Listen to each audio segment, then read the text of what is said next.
Hello বন্ধুরা, দেখো আজকে আমি মাশরুম রান্না করব। মাশরুমগুলো প্রথমে সিদ্ধ করে নিয়েছি, তারপর এখানে কড়াই বসিয়ে দিয়েছি। কড়াই গরম হয়ে গেলে তেল দেব।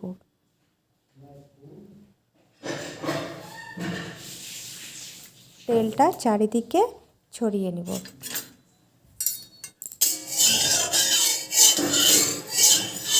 তেল গরম হয়ে গেলে এর মধ্যে সিদ্ধ করা মাশরুমগুলো ঢেলে দেব।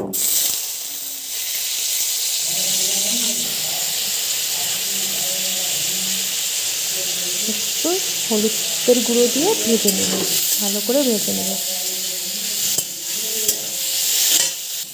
দেখো এভাবে ভেজে নেব।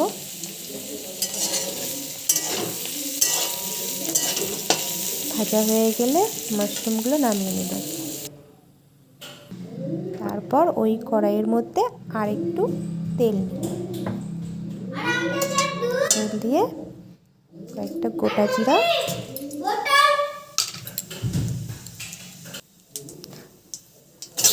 কাঁচা লঙ্কা ও পেঁয়াজ কুচি ঢেলে দেব। কাঁচা লঙ্কা ও পেঁয়াজ কুচিটা ভালোভাবে ভেজে নেব। এইভাবে ভেজে নিতে হবে। এখানে আছে টমেটোর, পেঁয়াজ, আদা, রসুন বাটা, সবগুলো একসঙ্গে ঢেলে দিলাম। ঢেলে দিয়ে একটু নাড়াচাড়া করে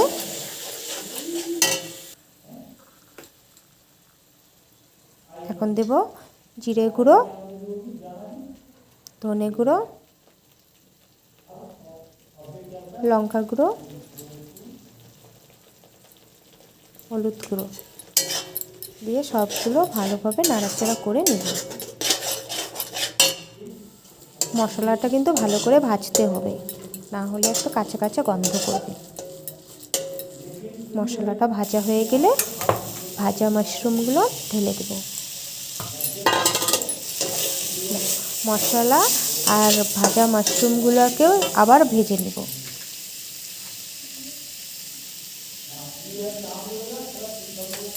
এখন স্বাদ মতন লবণ দিয়েছি। নাড়াচাড়া করে ভালো করে ভেজে নিয়ে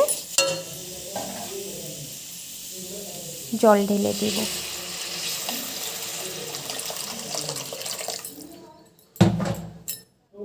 জল দিয়ে ভালো করে কিন্তু ফুটিয়ে নিতে হবে। যে দেখো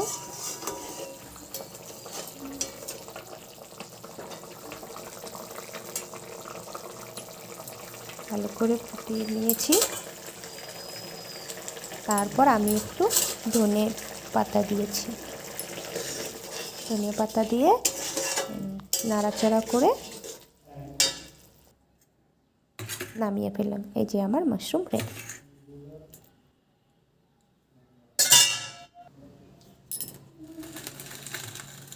এভাবে ট্রাই করবে।